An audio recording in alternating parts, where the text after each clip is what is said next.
Hi friends, welcome back to Fiza's world. മഴക്കാലമായാൽ ഈച്ചയുടെയൊക്കെ ശല്യം വളരെ കൂടുതലായിട്ടാണല്ലോ ഉണ്ടാവുന്നത്. എത്ര നമ്മൾ വൃത്തിയായിട്ട് സൂക്ഷിച്ചിട്ടാണെങ്കിലും വീടിനകത്ത് ഈച്ചയുടെ ശല്യം രൂക്ഷമായിരിക്കും. ഈ ഒരു സമയത്ത് മഴക്കാലമായതുകൊണ്ടും ചക്കയുടെയും മാങ്ങയുടെയും ഒക്കെ സീസൺ ആയതുകൊണ്ട് തന്നെ ഈച്ചയുടെ ശല്യം വളരെ കൂടുതലാണല്ലോ. അധിക പൈസ ചിലവൊന്നുമില്ലാതെ തന്നെ നമ്മുടെയൊക്കെ വീട്ടിലുള്ള ചില സാധനങ്ങൾ ഉപയോഗിച്ച് ഈച്ചയെയൊക്കെ ഓടിക്കാൻ പറ്റിയ കിടിലൻ ടിപ്പുകളാണ് കേട്ടോ ഇന്നത്തെ നമ്മുടെ വീഡിയോയിൽ ഉൾപ്പെടുത്തിയിട്ടുള്ളത്. അപ്പോൾ വീഡിയോ എല്ലാവരും സ്കിപ്പ് ചെയ്യാതെ കാണണേ. അപ്പോൾ ഇനി ഒട്ടും സമയം കളയണ്ട, നമുക്ക് ഫസ്റ്റ് ടിപ്പ് എന്താണെന്ന് നോക്കാം. ആദ്യത്തെ ടിപ്പിനായിട്ട് നമുക്ക് ഇവിടെ വേണ്ടത് ഓറഞ്ചിന്റെയോ മുസമ്പിയുടെയോ തൊലിയാണ്.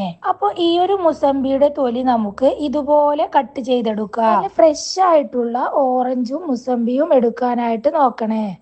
ഞാനിപ്പോ ഈ ഒരു തൊലി ചെറിയ ചെറിയ കഷ്ണങ്ങളാക്കി എടുത്തിട്ടുണ്ട്. കട്ട് ചെയ്ത തൊലിയൊക്കെ നമുക്ക് ഇതുപോലെയുള്ള ഒരു ബോക്സിലേക്ക് മാറ്റി കൊടുക്കാം. ഇനി ഇതിലേക്ക് നമുക്ക് ഈ ഒരു തൊലി മുങ്ങിക്കിടക്കാൻ ആവശ്യമായ വിനാഗിരിയാണ് കേട്ടോ ഒഴിച്ചു കൊടുക്കേണ്ടത്. ഇനി ഇതിലേക്ക് 3-4 ഗ്രാമ്പു കൂടി ചേർത്ത് കൊടുക്കുന്നുണ്ട്. ഈ ഒരു വെള്ളം ഇനി ഇതുപോലെ തന്നെ നമുക്ക് 3 ദിവസം അടച്ചു വെക്കാം. എയർ ഒന്നും കടക്കാത്ത വിധത്തിൽ നല്ല ടൈറ്റ് ആയിട്ട് തന്നെ നമുക്ക് അടച്ച് സൂക്ഷിച്ചു വെക്കാം. 3 ദിവസം കഴിഞ്ഞിട്ട് ഞാനിപ്പോൾ ഈ ഒരു ബോക്സ് ഓപ്പൺ ചെയ്യുന്ന സമയത്ത് നല്ലൊരു സ്മെല്ലാണ് കേട്ടോ ഇതിൽ നിന്നും ഉണ്ടാവുന്നത്.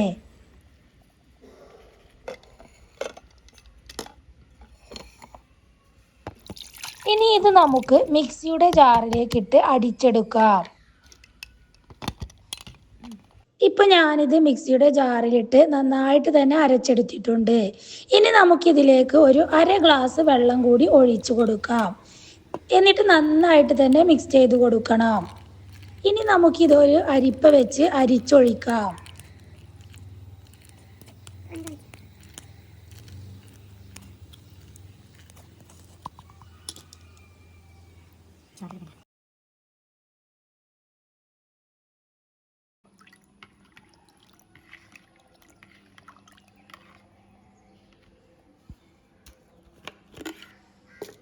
നമ്മൾ ഉണ്ടാക്കിയെടുത്ത ഈ ഒരു സൊല്യൂഷൻ നമുക്കിനി ഒരു സ്പ്രേ ബോട്ടിലേക്കോ അല്ലെങ്കിൽ ഇതുപോലെയുള്ള എന്തെങ്കിലും ഒരു ബോട്ടിലേക്കോ മാറ്റി കൊടുക്കാം. നമ്മുടെയൊക്കെ വീട്ടിൽ എവിടെയൊക്കെയാണോ ഈച്ച ശല്യം ഉള്ളത് ആ ഒരു ഭാഗത്തൊക്കെ നമുക്ക് ഈ ഒരു സൊല്യൂഷൻ സ്പ്രേ ചെയ്ത് തുടച്ചു കൊടുക്കാം. നമ്മുടെ ഭക്ഷണം കഴിക്കുന്ന ടേബിളിലും അതുപോലെ തന്നെ കിച്ചൺ സ്ലാബിലും ഗ്യാസ് സ്റ്റോപ്പിലും ഒക്കെ നമുക്ക് ഈ ഒരു സൊല്യൂഷൻ ഇതുപോലെ സ്പ്രേ ചെയ്ത് തുടക്കാവുന്നതാണ്. എത്ര വലിയ ഈച്ച ശല്യമാണെങ്കിലും 1-2 പ്രാവശ്യം ഇതുപോലെ നമ്മൾ ഉപയോഗിച്ചാൽ നല്ലൊരു റിസൾട്ട് തന്നെയായിരിക്കും ഉണ്ടാവുക. ഈച്ചയുടെ ശല്യം മാത്രമല്ല കേട്ടോ, ഉറുമ്പ്, ചെറിയ ചെറിയ പ്രാണികൾ ഇവയുടെയൊക്കെ ശല്യം മാറിക്കിട്ടുന്നതാണ്. അപ്പോൾ എല്ലാവരും ഈ ഒരു ടിപ്പ് ഒന്ന് ട്രൈ ചെയ്ത് നോക്കൂ. തീർച്ചയായിട്ടും നല്ലൊരു റിസൾട്ട് ആയിരിക്കും ഉണ്ടാവുന്നത്. ഇനി നമുക്ക് ഈച്ചകളെ ഓടിക്കാൻ പറ്റിയ നെക്സ്റ്റ് ടിപ്പ് എന്താണെന്ന് നോക്കാം. അതിനു മുമ്പ് നിങ്ങൾക്ക് ഈ വീഡിയോ ഇഷ്ടപ്പെട്ടാൽ നിങ്ങൾ ഒന്ന് ലൈക്ക് ചെയ്യണേ. അതുപോലെ തന്നെ നിങ്ങളുടെ ഫ്രണ്ട്സിനും ഫാമിലിക്കും ഒക്കെ ഒന്ന് ഷെയർ ചെയ്ത് കൊടുക്കണേ. പിന്നെ എൻ്റെ ഈ ചാനൽ പുതുതായിട്ട് കാണുന്നവരാണെങ്കിൽ ഒന്ന് സബ്സ്ക്രൈബ് ചെയ്യണേ. സബ്സ്ക്രൈബ് ചെയ്യുമ്പോൾ തൊട്ടടുത്ത് കാണുന്ന ബെല്ലൈക്കൺ കൂടി ഇനേബിൾ ആക്കാൻ മറക്കല്ലേ. അപ്പോൾ മാത്രമേ ഫ്യൂച്ചറിൽ ഞാനിടുന്ന വീഡിയോസിൻ്റെ നോട്ടിഫിക്കേഷൻസ് ഒക്കെ കറക്റ്റായിട്ട് കിട്ടുകയുള്ളൂ. രണ്ടാമത്തെ ടിപ്പിനായിട്ട് ഞാനിവിടെ ഒരു 20 ഗ്രാമ്പുവാണ്. 20 ഗ്രാമ്പു എടുത്ത് നമുക്ക് ചെറുതായിട്ടൊന്ന് ചതച്ചെടുക്കണം. ഇനി നമുക്ക് ഇതിനായിട്ട് വേണ്ടത് 3/4 ഗ്ലാസ് വെള്ളം ഇതുപോലെയുള്ള ഒരു പാനിലേക്ക് ഒഴിച്ചു കൊടുക്കുന്നുണ്ട്. ചതച്ചെടുത്ത ഈ ഒരു ഗ്രാമ്പു നമുക്ക് ഈ ഒരു വെള്ളത്തിലേക്ക് ഇട്ട് നന്നായിട്ട് തന്നെ ഒന്ന് തിളപ്പിച്ചെടുക്കാം. നല്ലതുപോലെ തിളച്ചതിന് ശേഷം നമുക്ക് സ്റ്റൗ ഓഫ് ചെയ്യാം. ഈ ഒരു വെള്ളം നമുക്ക് ഒരു ദിവസം ഇതുപോലെ തന്നെ റെസ്റ്റ് ചെയ്യാനായിട്ട് വെക്കാം. ഞാനിപ്പോ ഈ ഒരു വെള്ളം ഉണ്ടാക്കി വെക്കുന്നത് രാത്രിയിലാണ് കേട്ടോ. അതുകൊണ്ട് തന്നെ ഇനി പിറ്റേന്ന് രാവിലെയാണ് ഞാൻ ഈ സൊല്യൂഷൻ റെഡിയാക്കാൻ പോകുന്നത്. രാവിലെ നമുക്ക് ഇതൊന്ന് തുറന്നു നോക്കാം. ഈ ഒരു സമയത്ത് നല്ലൊരു സ്മെല്ലാണ് കേട്ടോ ഉണ്ടാവുന്നത്. ഇനി ഈ ഒരു വെള്ളം നമുക്ക് ഒന്ന് അരിച്ചെടുക്കാം. ഇനി നമുക്കിതിലേക്ക് ഒരു നാരങ്ങയുടെ നീര് പിഴിഞ്ഞ് ഒഴിച്ചു കൊടുക്കണം. ഒരു നാരങ്ങയുടെ നീര് മുഴുവനായിട്ടും തന്നെ നമുക്കിതിനായിട്ട് വേണം കേട്ടോ. ഇനി നമ്മൾ എത്രയാണോ വെള്ളം എടുത്തത് അത്രയും അളവിൽ വിനാഗിരി ആണ് ഒഴിച്ചു കൊടുക്കേണ്ടത്. 3/4 ഗ്ലാസ് വിനാഗിരിയും കൂടി ചേർത്ത് നന്നായിട്ടൊന്ന് മിക്സ് ചെയ്ത് കൊടുക്കുന്നുണ്ട്. വീട്ടിൽ എത്ര വലിയ ഈച്ച ശല്യമാണെങ്കിലും 2-3 പ്രാവശ്യം അടുപ്പിച്ച് ഉപയോഗിക്കുമ്പോൾ തന്നെ നമുക്കിതിൻ്റെ ഒരു റിസൾട്ട് മനസ്സിലാവുന്നതാണ്. നന്നായിട്ട് തന്നെ മിക്സ് ആക്കിയ ശേഷം ഈ ഒരു സൊല്യൂഷൻ നമുക്ക് ഒരു സ്പ്രേ ബോട്ടിലേക്കോ അല്ലെങ്കിൽ ഇതുപോലെയുള്ള എന്തെങ്കിലും ഒരു ബോട്ടിലേക്കോ മാറ്റിക്കൊടുക്കാം. പൊതുവേ നമ്മൾ ഈച്ച വന്നിരിക്കുന്ന സ്ഥലത്തൊക്കെ ഈ ഒരു സൊല്യൂഷൻ സ്പ്രേ ചെയ്ത് കൊടുക്കാം. ഭക്ഷണം കഴിക്കുന്ന ടേബിളിലും കിച്ചൺ സ്ലാബിലുമൊക്കെ ഈ ഒരു സൊല്യൂഷൻ സ്പ്രേ ചെയ്തിട്ട് തുടച്ചു കൊടുക്കാം.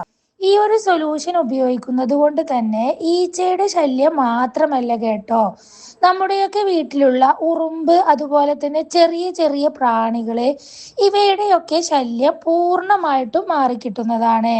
അതുപോലെ തന്നെ എത്ര വലിയ ഈച്ച ശല്യമാണെങ്കിലും ഈ ഒരു സൊല്യൂഷൻ ഉണ്ടാക്കിയിട്ട് തറയൊക്കെ ഒന്ന് തുടച്ചു കൊടുക്കുകയാണെങ്കിൽ നല്ലൊരു റിസൾട്ട് ആയിരിക്കും ഉണ്ടാവുക. തറയൊക്കെ തുടച്ചു കഴിഞ്ഞതിന് ശേഷം ഈ ഒരു ലിക്വിഡ് സ്പ്രേ ചെയ്തിട്ട് വീണ്ടും നമുക്കൊന്ന് തുടച്ചു കൊടുക്കാം. ഇങ്ങനെ നമ്മൾ തുടക്കുമ്പോൾ ഈച്ച ഒട്ടും തന്നെ നമ്മുടെ വീടിനുള്ളിലേക്ക് വരികയില്ല. അപ്പൊ എല്ലാവരും ഈ ഒരു ടിപ്പ് ഒന്ന് ട്രൈ ചെയ്ത് നോക്കൂ. തീർച്ചയായിട്ടും നല്ലൊരു റിസൾട്ട് കിട്ടുന്ന ടിപ്പാണ് കേട്ടോ ഇത്. ഇനി നമുക്ക് നെക്സ്റ്റ് ടിപ്പ് എന്താണെന്ന് നോക്കാം. ഇതിനായിട്ട് നമുക്ക് 2 പപ്പായയുടെ ഇലയാണ് വേണ്ടത്. 10-15 ഗ്രാമ്പു എടുത്ത് ഒന്ന് ചതച്ചെടുക്കാം. ചതച്ചെടുത്ത ഈ ഒരു ഗ്രാമ്പു നമുക്ക് മിക്സിയുടെ ജാറിലേക്കാണ് ഇട്ട് കൊടുക്കേണ്ടത്. പപ്പായയുടെ ഇല കൂടി ചെറുതായിട്ട് കട്ട് ചെയ്ത് ഇതിലേക്ക് ഇട്ട് കൊടുക്കണം. ഇനി നമുക്ക് ഈ ഒരു ഇല അരച്ചെടുക്കാൻ ആവശ്യമായ വെള്ളം ഒഴിച്ചു കൊടുക്കണം. ഞാനിപ്പോൾ 1/4 ഗ്ലാസ് വെള്ളമാണ് കേട്ടോ ഒഴിച്ചു കൊടുക്കുന്നത്. ഗ്രാമ്പൂവും പപ്പായയുടെ ഇലയും കൂടി നന്നായിട്ട് തന്നെ അരച്ചെടുത്തിട്ടുണ്ട്. ഇത് നമുക്ക് ഒരു അരിപ്പ വെച്ച് അരിച്ചെടുക്കാം.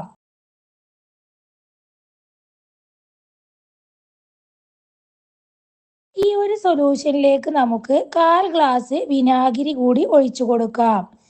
എത്രത്തോളം വെള്ളമാണോ നമ്മൾ എടുത്തിട്ടുള്ളത് അത്രയും അളവിലാണ് വിനാഗിരി ചേർത്ത് കൊടുക്കേണ്ടത്. ഇനി നമുക്കിത് നന്നായിട്ട് തന്നെ ഒന്ന് മിക്സ് ചെയ്ത് കൊടുക്കാം.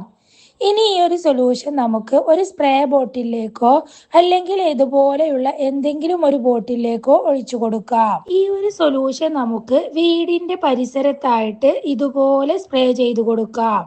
ഈച്ചയുടെ ശല്യം മാത്രമല്ല, ചെറിയ ചെറിയ പ്രാണികള്, കൊതുക്, ഇവയുടെയൊക്കെ ശല്യം വീടിന്റെ പരിസരത്ത് നിന്നും വീട്ടിൽ നിന്നുമൊക്കെ മാറിക്കിട്ടുന്നതാണ്. അപ്പോൾ എല്ലാവരും ഈച്ചയെ ഓടിക്കാനുള്ള ഈ ഒരു ടിപ്പൊക്കെ ഒന്ന് ട്രൈ ചെയ്ത് നോക്കൂ. തീർച്ചയായിട്ടും നല്ലൊരു റിസൾട്ട് ആയിരിക്കും ഉണ്ടാവുന്നത്. നിങ്ങളുടെ അഭിപ്രായങ്ങൾ കമന്റ് ബോക്സിലൂടെ അറിയിക്കുക. ഇത്രയൊക്കെയുള്ളൂ ഇന്നത്തെ വീഡിയോ. മറ്റൊരു വീഡിയോയുമായി വീണ്ടും കാണാം. Thanks for watching.